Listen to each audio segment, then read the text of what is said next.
Subscribe कीजिए Indian defence news channel को और बेल आइकन को दबाइए डिफेंस रिलेटेड न्यूज सबसे पहले देखने के लिए।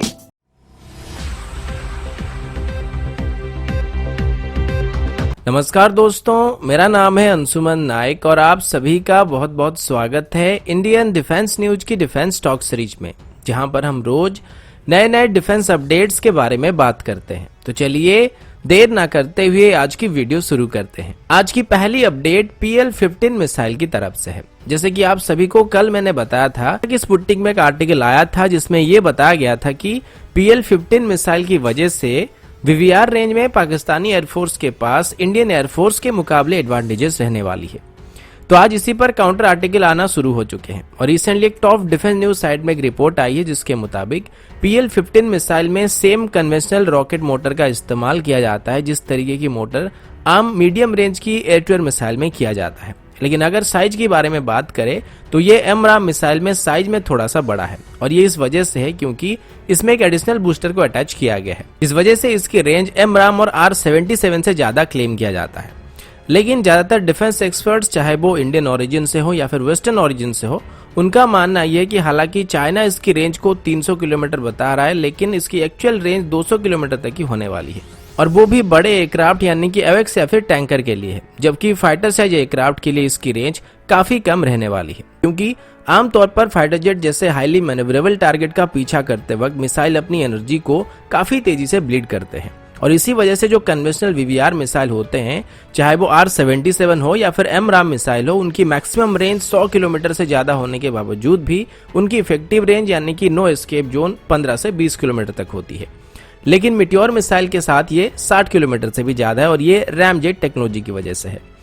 यानी कि कुल मिलाकर PL-15 को एक AWACS किलर के तौर पर इस्तेमाल किया जा सकता है क्योंकि वो फाइटर जेट्स जितना मैनेवरेबल नहीं होते हैं और फास्ट भी नहीं होते हैं और एडिशनल बूस्टर की वजह से PL-15 मिसाइल को ज्यादा दूरी तक उनका पीछा करने में मदद मिल जाएगी। पर फाइटर जेट के साथ इसकी रेंज एक नॉर्मल VVR मिसाइल जितना ही होने वाली है और इसी वजह से ज्यादातर डिफेंस एक्सपर्ट इसको एक ओवरहाइप मिसाइल बोलते हैं। बाकी भारत की बात करें तो हम अभी खुद की solid fuel ducted ramjet technology को डेवलप कर रहे हैं जिसे बेस करके फ्यूचर में 3 से 4 तरीके की मिसाइल बनाए जा सकेंगे और इनकी रेंज 250 किलोमीटर से लेकर 350 किलोमीटर के आसपास हो सकती है और इन मिसाइल की जो नो एस्केप जोन रहेगी वो भी मीटियोर मिसाइल जितना होने वाली है। बाकी AWACS किलर की बात करें तो हम अभी ब्रह्मोस मिसाइल के एक एयर टू एयर वेरिएंट को डेवलप कर रहे हैं जिसकी रेंज 500 किलोमीटर से भी ज्यादा होने वाली है और ये आज तक के सभी AWACS किलर मिसाइल से बेहतर होने वाली है।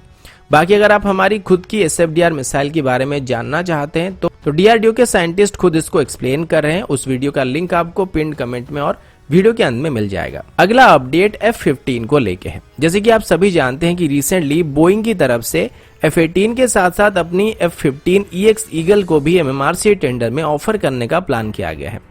इसके लिए 2019 में बोइंग की तरफ से DSP-5 लाइसेंस के लिए अप्लाई किया गया था और उससे पहले भी वो ITR वेवियर के लिए अप्लाई कर रहे थे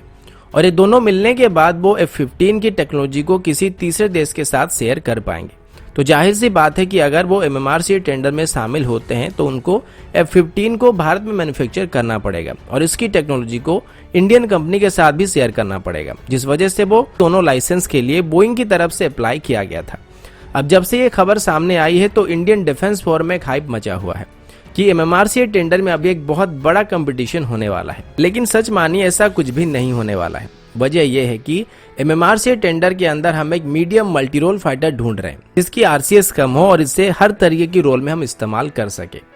और इस रोल के लिए रफाल, यूरोफाइटर, ग्रिपिन, MiG-35 और F-16 सही है। लेकिन अगर हम इसी टेंडर में F-15 की बात करें तो भले ही एक बार में 22 से ज्यादा VVR मिसाइल को कैरी कर सकता है जो कि किसी भी फाइटर जेट से ज्यादा है, लेकिन इसकी RCS भी उतना ही ज्यादा है और इसको काफी दूरी से दुश्मन के फाइटर डिटेक्ट कर लेंगे।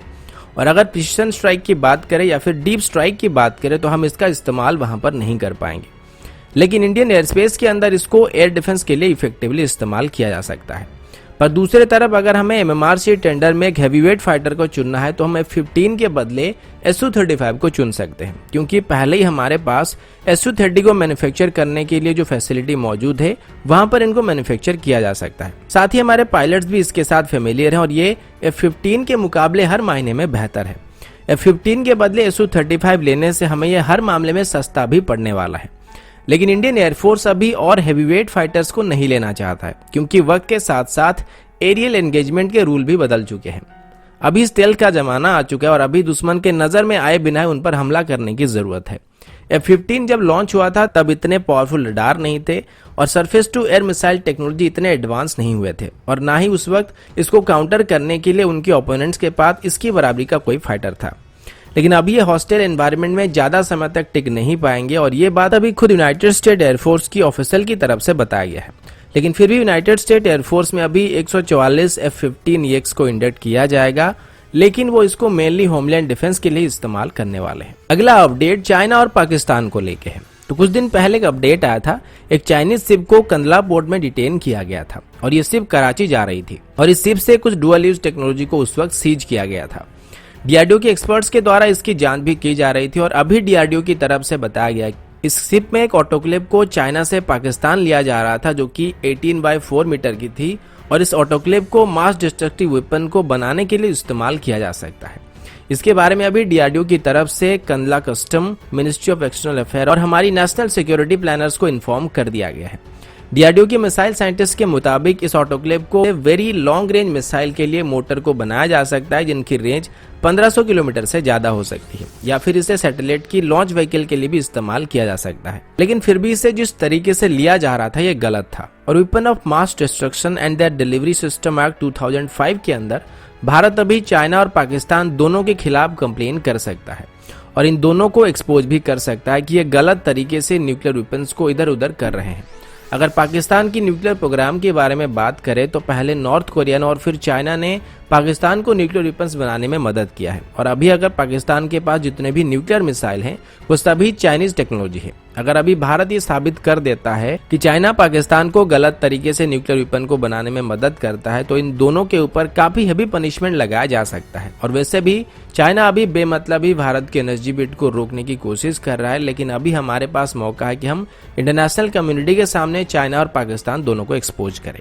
अगला अपडेट इंडियन नेवी की तरफ से है। दोस्तों, कल ही मैंने आप सभी को बताया था कि इंडियन नेवी की तरफ से अभी अनमैन्ड प्लेटफॉर्म के ऊपर जोर देने पर विचार किया जा रहा है। नेवी का कहना है कि अभी वो मेनली दो तरीके की अनमैन्ड प्लेटफॉर्म के ऊपर फोकस करने वाले हैं, एक आरओवी और एक यूएवी है। आरओवी को डाइविंग ऑपरेशन के दौरान इस्तेमाल किया जाता है, और इनको हल इंस्पेक्शन, एक्सप्लोसिव डिटेक्शन और disposal, submarine rescue assistance and search and rescue जैसे ऑपरेशन में इस्तेमाल किया जाता है। नॉर्मली इंडियन नेवी ऐसे मिशन के लिए अपने डाइवर्स टीम के ऊपर डिपेंड करती है, जो कि हाईली प्रोफेशनल और इफेक्टिव है। लेकिन नेवी का कहना है कि एक एक डाइवर को तैयार करने में काफी वक्त और पैसा लगता है, क्योंकि डीप डाइविंग हर कोई नहीं कर सकता है, और इसकी ट्रेनिंग इतनी टफ होती है कि बस कुछ ही डाइवर इसको कंप्लीट कर पाते हैं, जिस वजह से हमारे लिए एक एक डाइवर इंपॉर्टेंट है। और अभी डाइविंग टीम के साथ आरओवीज को भी ऑपरेट किया जाएगा, जिसमें ह्यूमन लाइफ रिस्क काफी हद तक रिड्यूस हो जाएगी।